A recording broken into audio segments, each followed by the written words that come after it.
to another live broadcast of Jeff and Will's Big Gay Fiction Podcast. I'm Jeff from JeffAdamsWrites.com. And I'm Will from WillKnaus.com. We are very pleased to have, for our final live broadcast from GRL, Poppy Dennison and TJ Clune with us. Hello. Hi. Thank you for having us. Welcome, Yep. our pleasure. Two of our favorite past guests back here with us.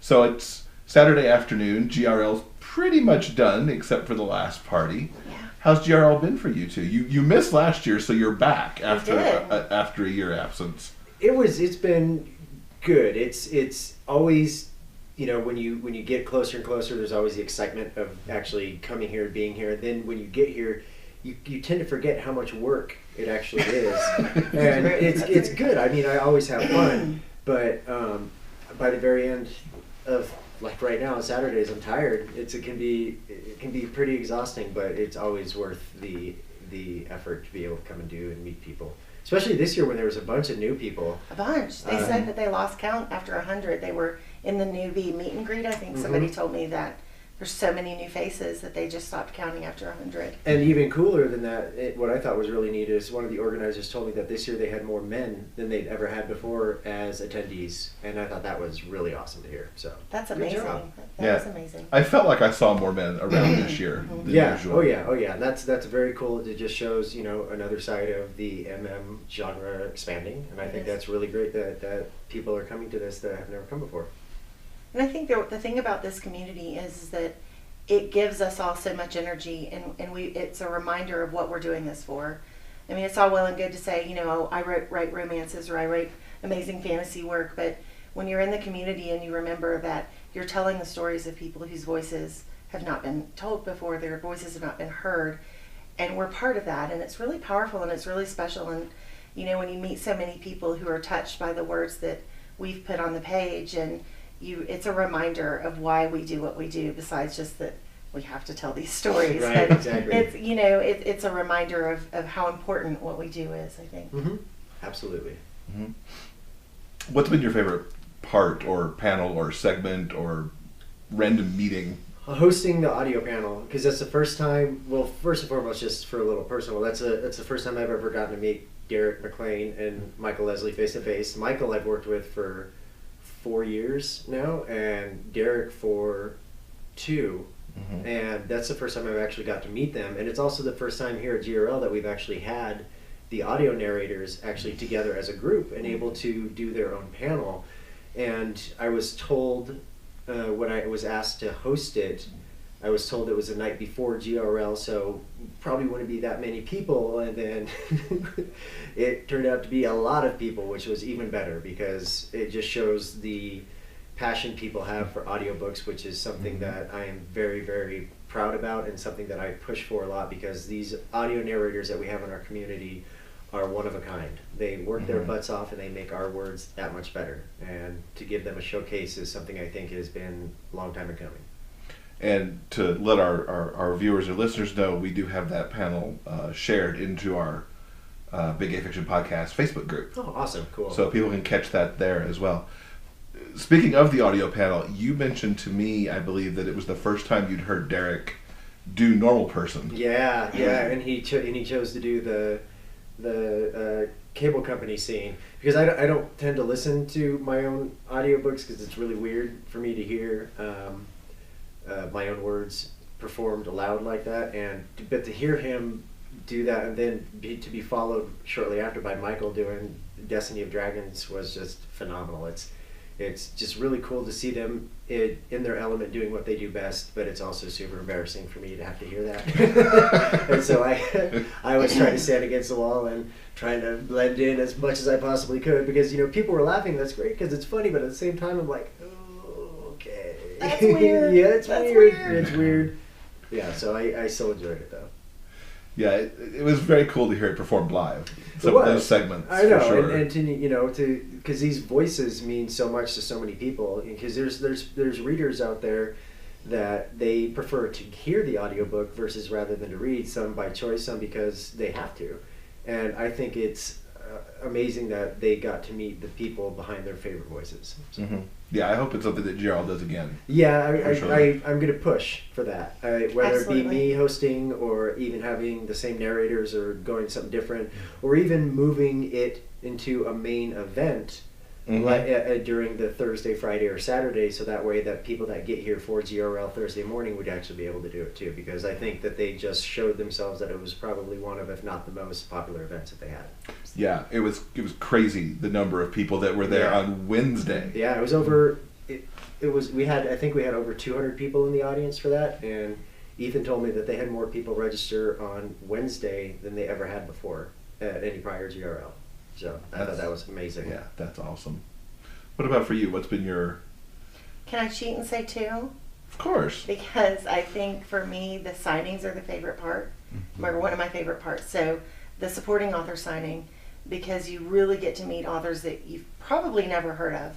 And for me, for the supporting authors in particular, there are folks that, only have a couple books out, so they're probably not on my radar yet.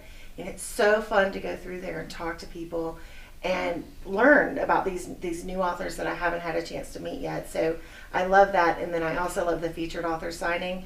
I mean, this was the first year that I made it.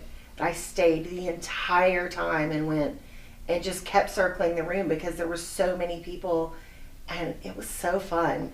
I just love that energy in that room and how excited all the readers are and just getting to meet everybody. And there's some really cool swag in there. So I was like, I got some really cool stuff this year. So I was really excited about that. And I think the readers love those the most too. I really think that they enjoy that. So, and as a reader, I know I got a big kick out of it too. So. And you are here as a reader this year, because you've been an author in previous. How does Yes. that change your experience? Yeah. It's so much less work. I was going to ask if you relaxed more after I that. did. Jeez. And I got to enjoy it in a different way because when you're here and you're working, you have to be thinking, okay, I have to save energy because I'm hosting a panel at whatever o'clock that was, 9 o'clock, I Yeah. think your panel was. And so I have to store energy for that. And I think a lot of times people don't realize that when you're up on a panel and you're being asked questions or you're doing a reading or you're preparing for whatever, it requires energy and you have to think about it in those terms. Like, okay, I can't go to every morning panel and see everybody because I have to host a panel in the afternoon or I'm hosting an evening event. And so I didn't have to worry about any of that. I was like, all right, I'm good. I could do whatever I want and not have to worry about, well, I need to have energy for this or I have to be able to stay up until midnight for this thing, or I could do what I wanted. I can go have a nap now. I did that a couple times too, not gonna lie. There was a couple of naps that happened. So it was a lot of fun, but especially like for the signing, as I was mentioning, this was the first time I'd ever been able to, nope, that's a lie. I was a reader at the very first GRL in New Orleans. Okay. So I was able to do the signing then, which was on a riverboat, and we were talking about that. I don't know how many people know that the very first signing. What's the major difference between now? Is it just and at that first bigger. one, the It was amount of bigger. people? I think, and I want to ask Carol and Ethan, I think that there was only like 100 or 150 of us total. Authors and readers Yes, at that I first one? think, and I could be mistaken, but I'm pretty sure it was much smaller. And so I was looking back at my pictures from the very first one in New Orleans, but the being on a riverboat, it just stuck in my mind, that sort of moment. It was so fun, and it was the first time so many of us had met. And then fast forwarding to today, how many people were in that room. Wow, like this community has really grown so much and become so much, has really become a community, and I think that GRL has been a really big part of that.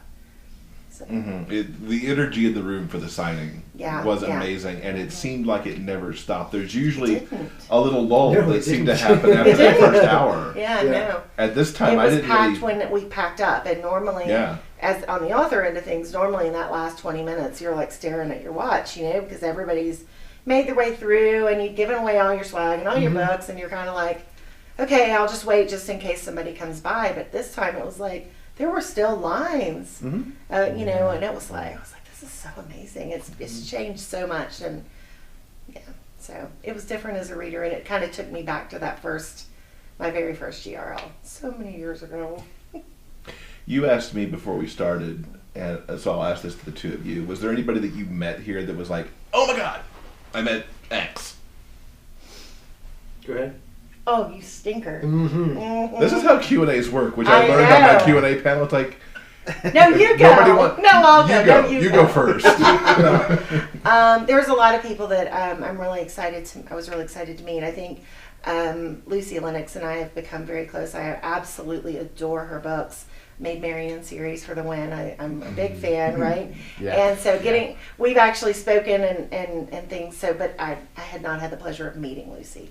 So getting to meet her was a really, really special. But I've met so many readers that I had not seen before that I only knew online. And I think when you see those people that come and they're like, you know, and it's so cool. So new readers, but as an author person would be Lucy Lennox. Yeah, for me, it's just going to have to repeat myself, would be Michael, Leslie, and Derek McLean, because they've been such a big part of my life for years, you know, and we've communicated through email, you know, and if there's difference between actually seeing somebody face to face and seeing how they are and everything like that, because you get a better sense of the person behind the voice of, you know, your own book. So being able to meet them and seeing how great that they were and being able to talk about plans for the future of us, all of us working together, I think was the highlight for me. And can I also just say that it was so neat to watch Michael Leslie go into the his world voices? of the Lightning Struck Heart, Yeah. just like transform, because it was such a neat experience to all of a sudden hear Gary's voice, and I was like, what is happening right now? But with the way that he so effortlessly switched between the voices is just, it's phenomenal work. It And is, it is. He's It's a so true phenomenal. talent. He's going to go far, but I won't let him go too far, because No, you can't. that means, No. Michael, if you're watching, you're never going to get away from me. I mean, yeah, he's terrible and can only do TJ's books forever.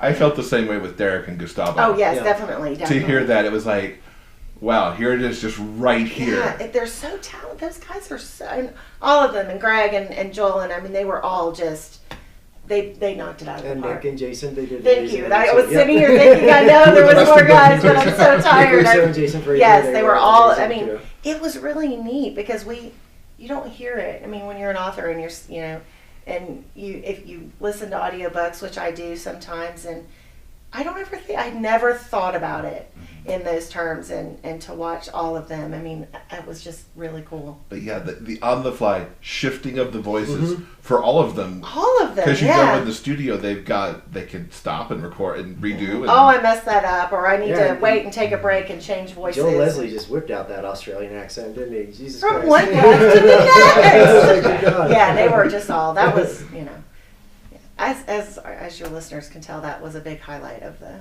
I think it was a big Yeah, I highlight think for so, too. everybody. It was such a great panel. Yeah, it absolutely was. What do we have coming up for you both? Because our listeners may not know, Poppy has stepped away from Dream Spinner Press as their marketing director to go full-time author again.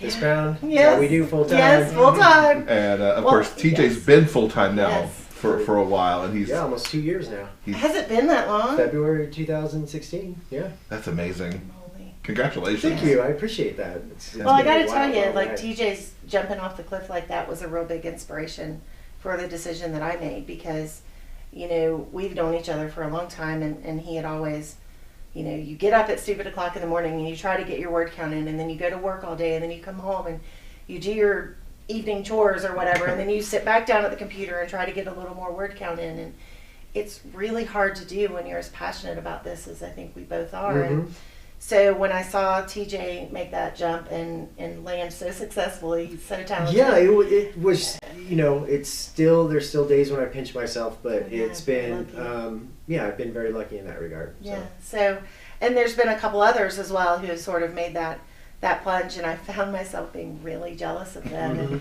you know, I saw like 27 TJ books on the, you know, coming soon list, and I was like, ugh, I love him, but I hate him at the same time. And so I talked to Elizabeth, who, you know, owns Dream Spinner, and I said, I love Dream Spinner and I love everything we're about, but I really want to be a writer again. Like, that was my dream, and they were so supportive and said, you know, yes, we want you to be a writer again, you know. So yeah, I have, I think, 10 books coming out in the next 12 months.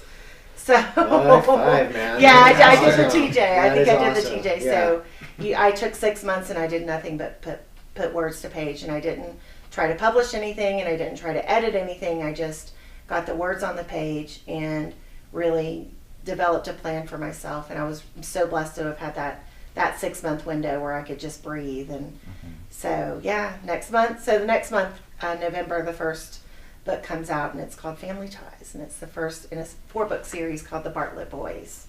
So it's about a large Southern family and all of the stuff that they get up to. I was going to say shenanigans, but that's kind of a TJ word now. So, but yeah, all of the trouble that they get into, and so that's what's coming up real quick. November 1st, did you say? Or no, just it'll be the November? end of the month. End of November, the month. probably around the 20th is what I'm shooting for. In time for Thanksgiving. Just in time for Thanksgiving. Just in time for Black Friday. That's that marketing sign coming out right there. No. Yes. Speaking of November 20th, that's when my next book comes out. Okay, change that. Scratch that. My book will not be coming out on November 20th. It is the next book in the Lightning Struck Heart series. The Consumption of Magic will come out. That will be my 5th book this year. That in my final book this year. I released 5 books 2016, 5 books 2017. Next year, I'm giving myself a much needed breather and a break. I had planned on still doing the same, trying to get to 5 books a year, but then I had a long, hard talk with myself, and I said, why do I need to hit that number every single year? And it's not that I'm having any troubles writing or feeling burned out about that. I'm writing as much as I always have. It's just much like going to GRL like this is exciting, but can be exhausting. The promotional side of publishing can be very exhausting too, because you have blog tours, you have, and now we're, incorporating all different kinds of social media, Twitter, Instagram, to do promo for every book that we write. And it can be very tiring to do, because a lot of people don't realize that you write the book, but that's not the end, because then you have to edit the book 3 or 4 times with different editors, and then you have to go and proofread the book again after, and then you have to publish the book, and then you have to do all the promo for the book.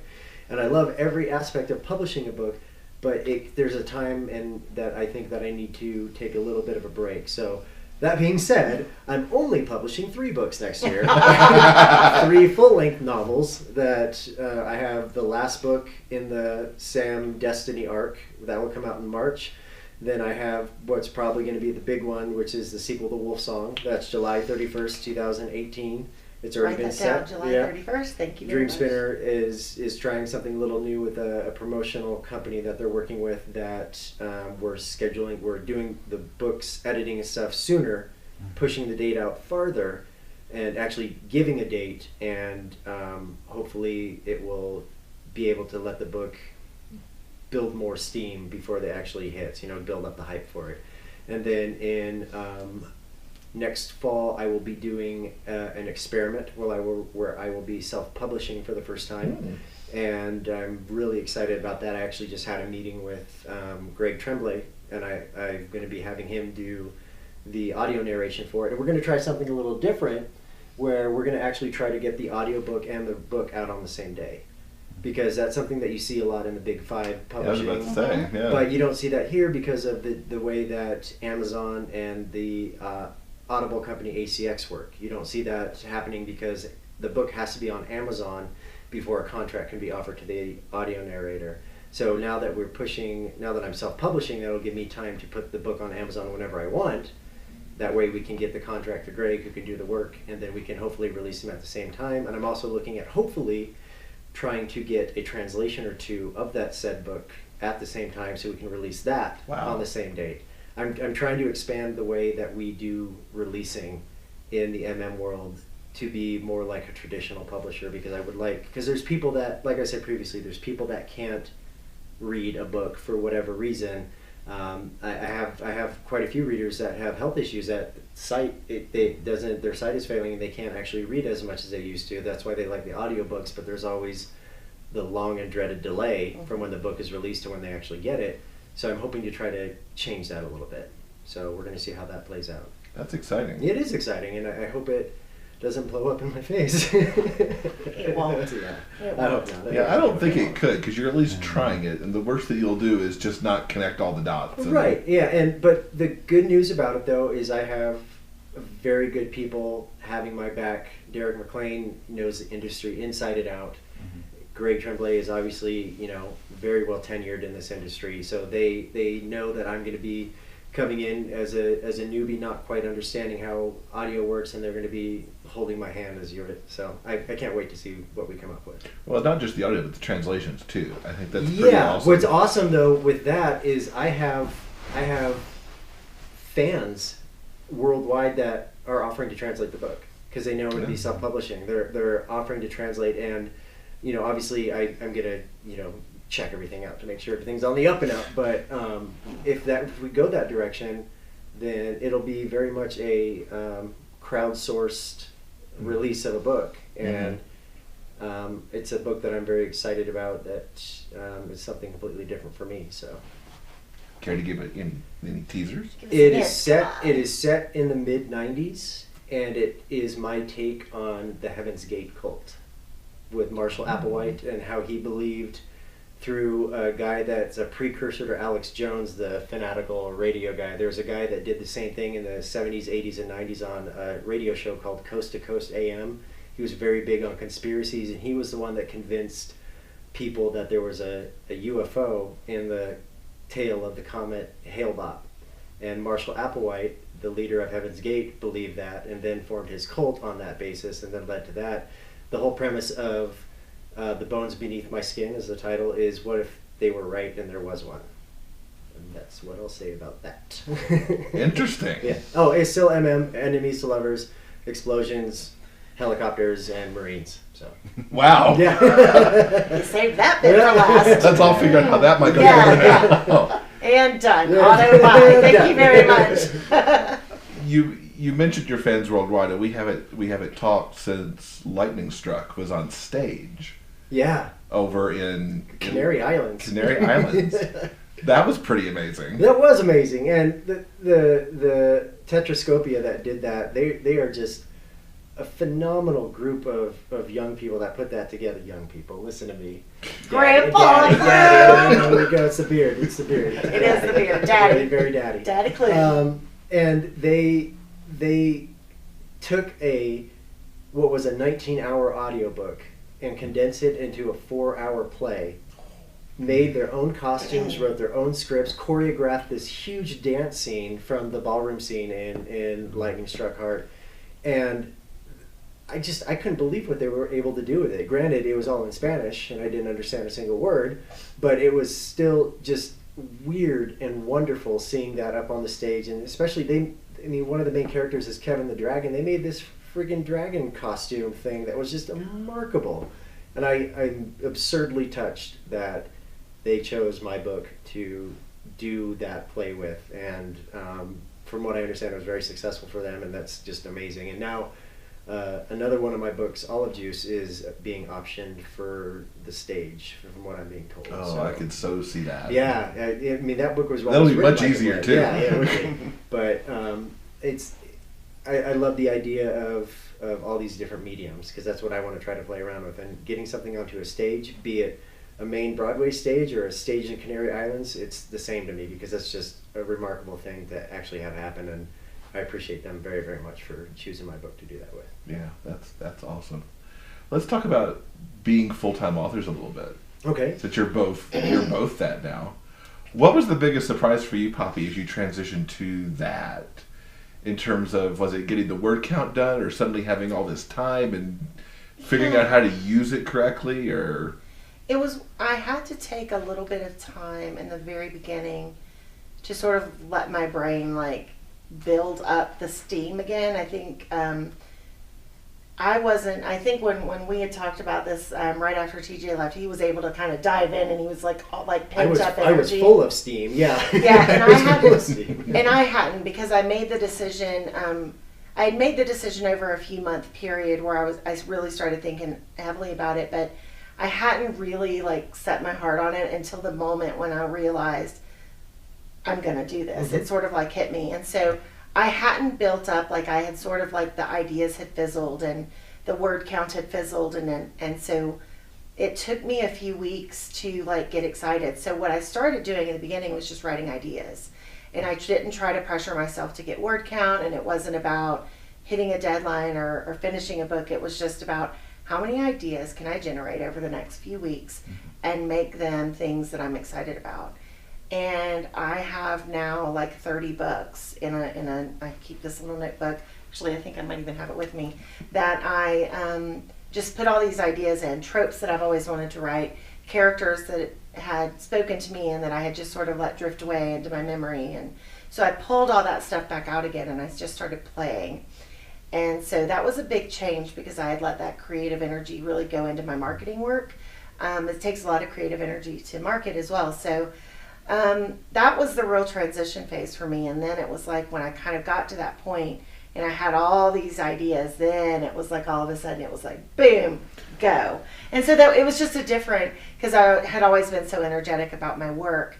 And so it was just transitioning that energy back into a creative energy that I could tap into and build that steam back up again. Because you kind of have to do that. You have to, well, I assume that your process, but you kind of have to get that energy going. Yeah, for me, it was a little bit on the opposite spectrum. I just kind of exploded, and I had been planning it for months and months and months, so I kept it quiet because I didn't want to jinx myself because I knew something would happen that would just devastate me if it didn't go through, but it did. And I had time to build up my finances, to make sure everything was set in order, to make sure that if something bad happened, while I was jobless, I would be able to stand on my feet still. But when I was drowning in my job. It was thankless. I'd been in it for 10 years. I was sitting in a cubicle, and it wasn't, conducive for my sanity any further. So when I made that decision, it was because of my love of writing, but it was also because I was learning to love myself again so I could be happy and do what I want. And I figured, you know what? At that point, I was 33, and then it came to, I was young enough to do something like that, and if I failed, you know what? I could just go back to work, but if I didn't do it then, I was never going to do it, and I'd regret it for the rest of my life. So I came out and I've written, since I became a full-time author, I've written probably over 2 million words. But now that's all manic energy. I really thought it was going to stop and slow after a certain length of time, and it's just finally starting to do that because I'm allowing myself to let it do that, because I don't need to write all the words forever. I don't need to release 5 books a year. I beg to differ. You need to write all the words forever. I don't need to write 5 books a year to be happy and feel like I'm still relevant in this genre. I can go different directions, and I've just recently completed a YA that I now have an agent for, and we're going in a different direction with that. And I have big things on the horizon. I just can't wait to get to them. I can't wait to read the T.J. Klune YA. That's a gnarly book, man. That is a gnarly book that I hope does big things for my career, because it's something completely different than a T.J. Klune book, because I'll be publishing under Travis Klune, my real name, and because I want to differentiate between, a 15, 16-year-old picking up one of my other books and be like, okay, there's some pretty good sex in this one, and which they do still, and then they email you, and you're like, awkward. I can't email back because this is really weird for me. But well, can I just I'm going to sing your praises for a second, but I think the thing that's so special about what you do is that you've written so many different books. Mm-hmm. I mean, some of us, like myself, I have sort of my thing and I stick to it because it's what I enjoy and what I'm good at, right? I love my small towns and and all that stuff.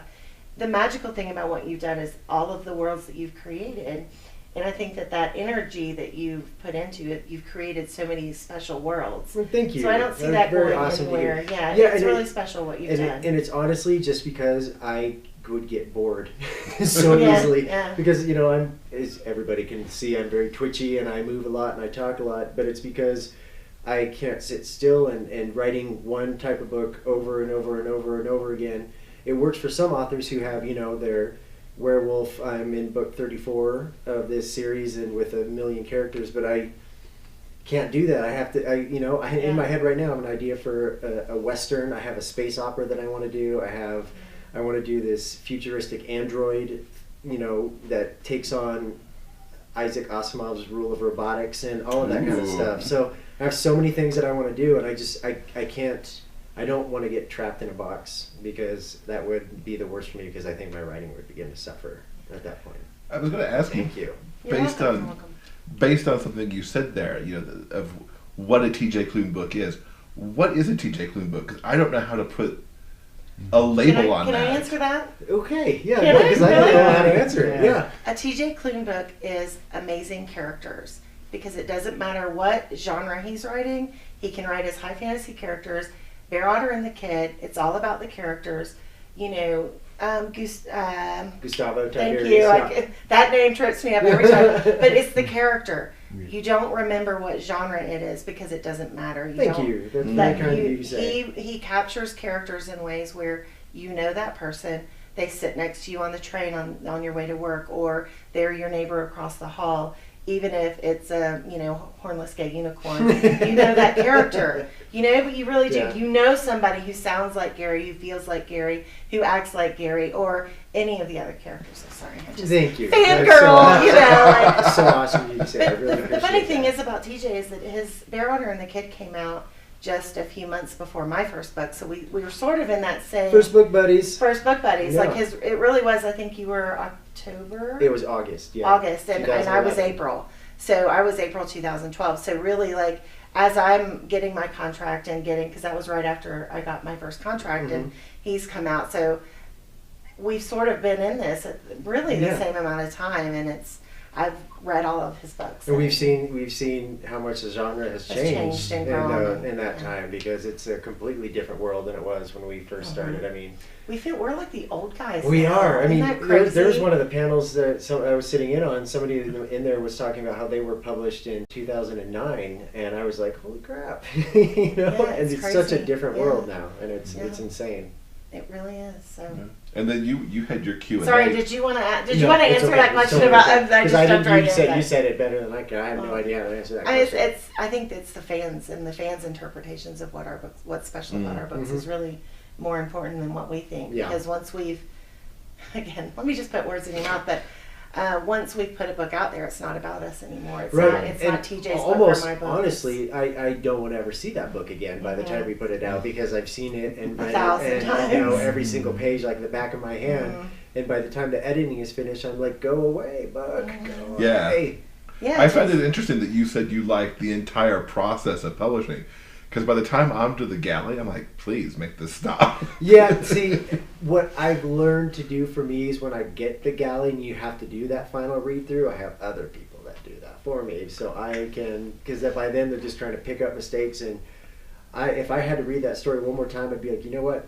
Because you go in stages. That first edit, you're like, okay, this is a good story. There's a good foundation Yes, here. yeah, this is Second good. edit is like, okay, there needs to be a little bit more worked on it. The third edit, you're like, I hate this. I'm a terrible writer. This book is awful. And then you get the galley. You're like, why is this even being published? Who Yeah. the hell agreed Rip to up that publish it?